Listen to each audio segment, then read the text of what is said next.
Now, few facts that we used in here, so I've summarized them as a little blob of handy facts to remember and use. Again, if you have binomials with the terms in reverse order but a plus in between them, you can just cancel them and get a 1. Why is that? Because a plus b is the same thing as b plus a. If the binomials that are in opposite, that have the terms in opposite order have a minus between them, though, they cancel as a -1 because a minus b is the opposite of b minus a. And then last, just keep in mind that wherever a minus sign lands in a fraction, it doesn't matter. Having it having it in front of the numerator versus in front of the denominator is the same thing as having it out front of the whole fraction. So you don't need to stress about where the minus sign lands. Okay, I'm going to do one example for you using this idea. Okay, so now those binomials will be factors that I'll be wanting to cancel. They won't just be by themselves in a fraction. Okay, so I'm asked to simplify this rational expression. I see it's not factored, so I'm going to factor. Up top, let's see, I can factor a 3 out. That'll leave me 1 minus x squared. And then I'm just going to keep working on top. 1 minus x squared factors as 1 minus x times 1 plus x. Down below, I'm going to, let's see, those will factor with x's, and I'm going to need a 1 and a 2, obviously. And I guess I need the 2 positive and the 1 negative. Is that right? Yeah, that looks right. Okay, so let me transfer that down here.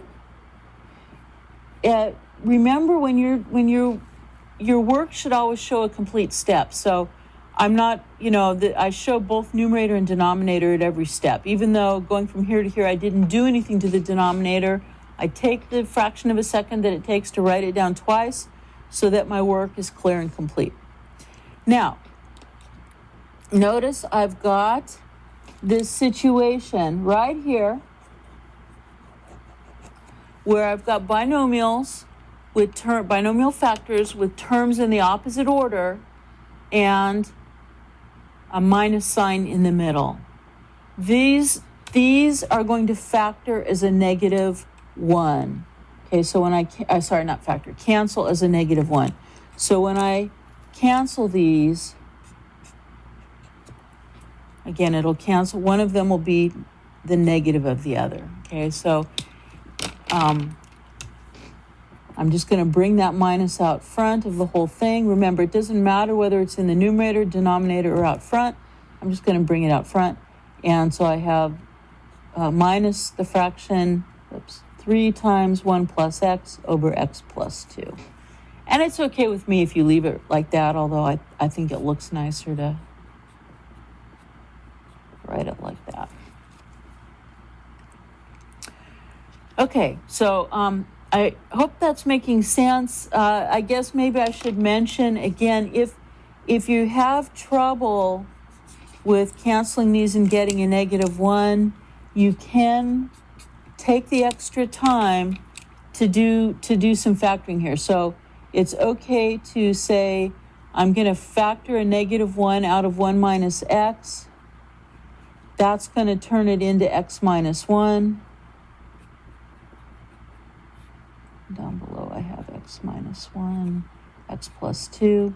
So if it helps you to see this clearly by factoring out a -1, you can do that. And then notice we're getting 3 times -1 is -3, 1 plus x over x plus 2. And hopefully you can see that those are the same thing. Okay, and it doesn't matter whether you have your minus there or out front. Either one is just fine.